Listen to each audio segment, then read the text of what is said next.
All right. All right. So you asked this question before about Mount Gerizim and Mount Ebal and what was the point of the blessings and the curses, which is also in this Torah portion. Uh-huh. So there's some interesting history on that location. So in between them is a valley called Shekem. So Shekem has a history because that's where Abram, before he was Abraham, made the covenant with Yahweh, where they cut the animals in half, and Abram fell asleep, and Yahweh walked the blood path for him, so he made the covenant for him, showing that he would redeem him for not doing his part. So there's a promise of Jesus there, Yeshua. So that was in Shechem. So that was in between Gerizim and Ebal. Was Shechem also the site where the rape of Dinah? It was. It was. Okay. That's the next one. But also, and this one's more interesting, because the 12 brothers were supposed to have been herding their flocks at Shechem. So Joseph goes to check up on them, being like, what are you doing? And they weren't even at Shechem. They went to Dothan, Or something, right? Yeah. which is to the north, so that would be on the Mount Ebal side. But if we look at it, his father Jacob was in Hebron, so that means they traveled over 100 miles to tend the flocks. So this is a Nate theory. I didn't hear anyone else say this, but it was just funny because I listened to 3 different teachings, and all of them mentioned Shechem, and they each had their own little insight on it. So I'm going to talk about all 3 of those. This is the Nate one, is that because later on, Joshua builds an altar in Shechem. So I think they were actually sent to do sacrifices.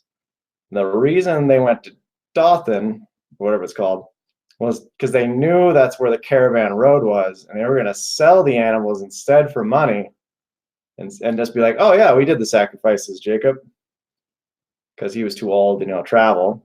So they went and did the sacrifices for him, but they didn't sacrifice him. They were going to sell him for money, and there's no way he would have known anyways. So Joseph comes up, and they're like, oh no, he found us out. So that was another reason they had to betray him, because he was going to say that we didn't sacrifice the animals, and that's why they sold him into slavery too. How do you think about that theory? I think it's a theory. Because why would they travel 100 miles just to, they didn't have like fields, like a mile away? They had to go 100 miles to tend the flock. It makes no sense. You're right, doesn't. I mean, even with considering the land and at that point that it might not have been great grazing land all over the place, but still.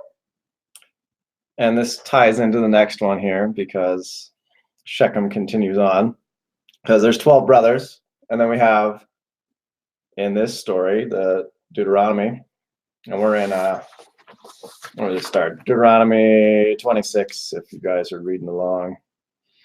But it's half the tribes are on Ebal to the north, and half are on Gerizim, and there's a natural amphitheater in Shechem, so if you would just speak, it'd be really loud because it's just the way the land is there.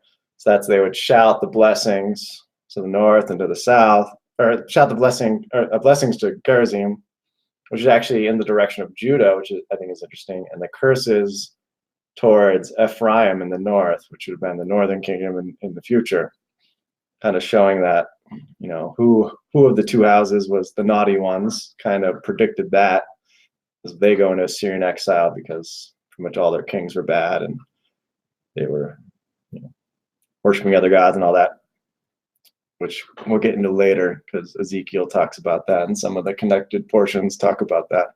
But let's try to stick here in Shechem for a second. So we have the picture of the 12 tribes being the 12 brothers that Joseph went after. And also in Joshua 24 talks about Joseph's bones being buried in Shechem. So this place is special. And this is a theory of someone that in Shechem is where the 2 trees of the garden stood.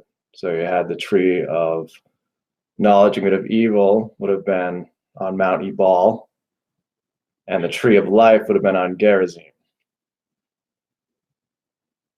And to the east of Eden, directly east of Shechem, is Babylon. So when they were kicked out of the garden, they went to Babylon. So it might have been the site of the garden, according to this unnamed person that I won't say. But what do you think about that theory? Huh. Yeah, it's a theory. It's a theory. Theories are interesting. So let's read some passages here. Just to recap the covenants. This is what I sent to you before, but I'll read it again. Okay, I'm just going to read. I put this in my blog post, which is Hosea. Hosea was Israel divorced. So here's a snippet from that I'll read.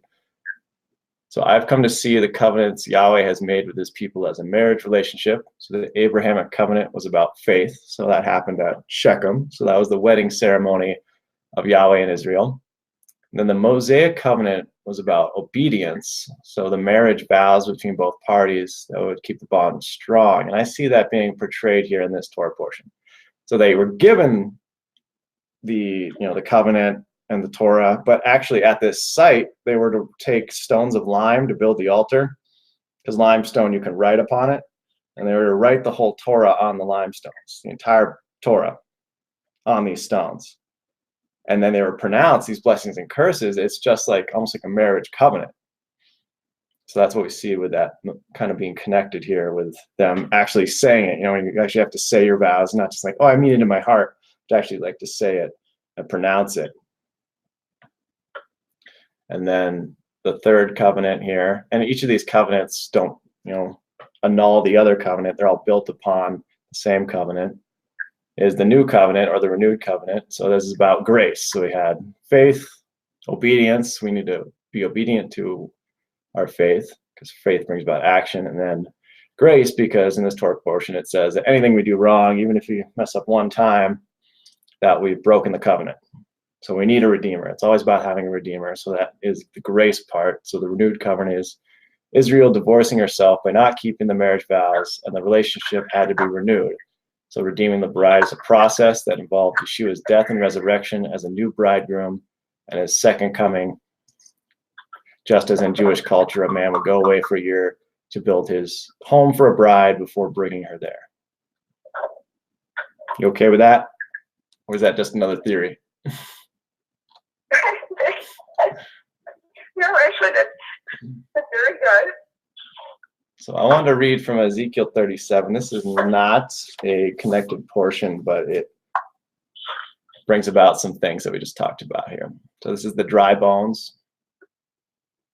And the first thing he says in Ezekiel 37:1 is, and I'm going to post a video with me going through all these scriptures, so you don't have to look them up later, so you guys can check them out.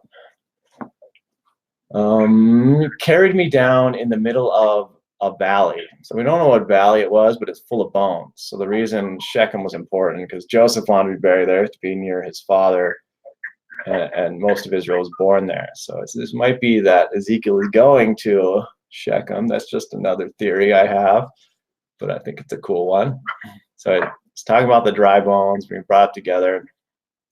That's my verse here. I try to be prepared. Sorry. 37. I didn't even write it down. What's wrong with me?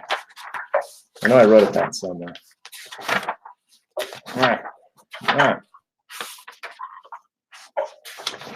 I think you're doing good. I actually enjoyed these Bible verses more than anything else I've done so far. This was a good Ezekiel 37:16. Okay. So you, human being, take one stick and write on it for Yehuda and those joined with him. I'm reading from the Complete Jewish Bible, if you're wondering why the Yehuda, but that's Judah.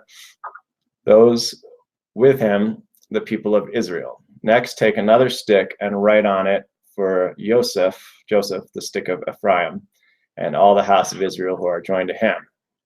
So that makes sense. We'd be talking about Shechem here because he's talking about the two houses of Israel being rejoined. So this is, Ezekiel, it's after the Assyrian captivity and the division between the two houses of Israel. That point in history, and they didn't like each other, and we'll go to Isaiah 11 to see why they didn't like each other. Let's read. So Isaiah 11:1. But a branch will emerge from the trunk of Jesse. A shoot will grow from his roots. The spirit of Adonai will rest on him, the spirit of wisdom and understanding, the spirit of counsel and power, and the spirit of knowledge and fearing Adonai. He will be inspired by Adonai. He will not judge by what his eyes see or what his ears hear, but he will judge the impoverished justly. This is talking about, Jesus, obviously. He will decide fairly for the humble of the land, and he will strike the land with a rod from his mouth and slay the wicked with a breath from his lips. And this sounds a lot to me like the second coming. So it's not when he first came. So he's coming back to punish those who aren't doing their jobs. Skipping ahead a little bit. To verse 10, on that day, the root of Jesse, which stands as a banner for the peoples, the Goyim, or the Gentiles, will seek him out. So we're going to obviously visit Romans 11, which is probably your favorite because it talks about being grafted in. Goyim will seek him out. And I was in the connected portion, so I'm not just pulling things out of my butt like usual.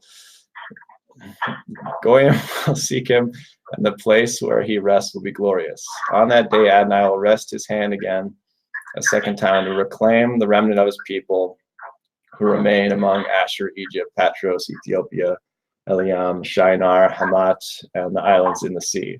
He will hoist a banner for the Goyim, Gentiles, assemble the dispersed of Israel, and gather the scattered of Judah from the four corners of the earth. And this is an important verse here. And Ephraim's jealousy will cease.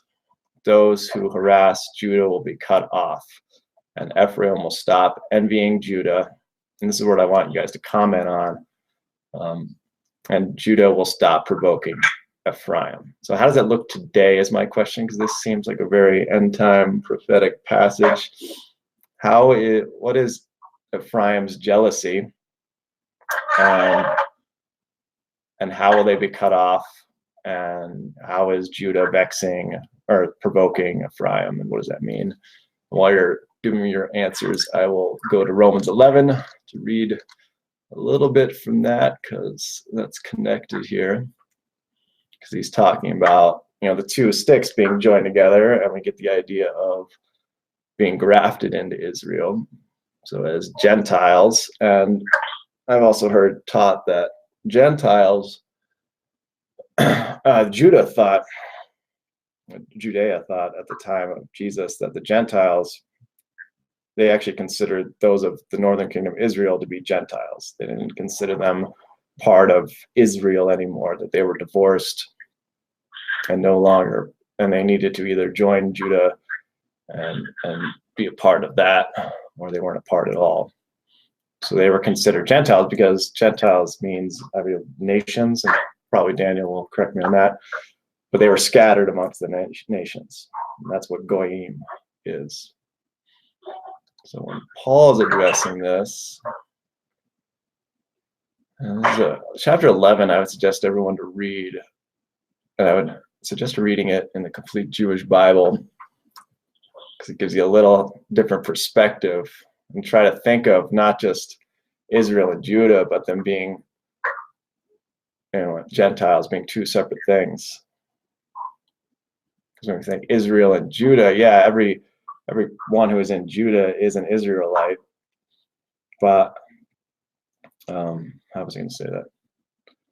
Yeah, everyone who is part of the tribe of Judah is an Israelite, but not everyone that's an Israelite is part of Judah. And Judah kind of forgot that, I think. Did I say that backwards? Does that make sense? And I like verse 16, because it says, now if the challah, because I made some last night, offered as first fruits is holy, so is the whole loaf. And if the root is holy, so are the branches. But if some of the branches were broken off, and you, a wild olive, were grafted in among them, and have become equal sharers in the rich root of the olive tree, then don't boast. So this is kind of referencing what we just read in Isaiah. Don't boast as if you were better than the branches. However, if you do boast, remember that you are not supporting the root. The root is supporting you. So you will say, branches were broken off so that I might be grafted in. True, but so what? They were broken off because of their lack of trust. So I think this is talking about some of the tribes being broken off because they didn't actually do commandments. They didn't keep the Torah. So they were broken off. But then Gentiles were actually grafted in. So however, you keep your place only because of your trust. So don't be arrogant. On the contrary, be terrified. For if God did not spare the natural branches, which he's talking about the 12 tribes, he certainly won't spare you. So take a good look at God's kindness and his severity. On the one hand, severity towards those who fell off, but on the other hand, God's kindness towards you, provided you maintain yourself in that kindness. Otherwise, you too will be cut off. Moreover, the others, if they do not persist in their lack of trust, will be grafted in, because God is able to graft them back in. For if you were cut off out of what is by nature a wild olive tree and grafted, contrary to nature, into a cultivated olive tree, how much more will these natural branches be grafted back into their own olive tree? Pretty cool. So we have what? Repeat. Who is the wild olive branch? Is that me? It's Gentiles, or it could actually be those who are cut off, can actually be regrafted in. So if we consider that the 10 tribes, which we might get into because one of the extended passages was Matthew, which talks about the 10 virgins. So if they were cut off, you can actually be regrafted back into the tree. So you become a Gentile. If you were an Israelite and you go out living among the nations, you're like the parable of the prodigal son, you go off and do your own thing, then you're actually cutting yourself off from God and you're grafting yourself to the world.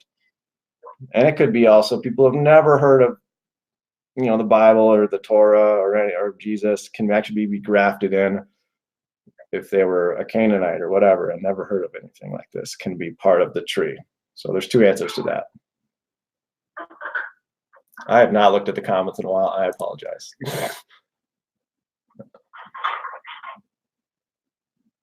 So Daniel says Ephraim was jealous because they were divorced, whereas Judah wasn't, so Ephraim was considered Gentile. And I would agree with that. And Gentile comes from the Latin for common.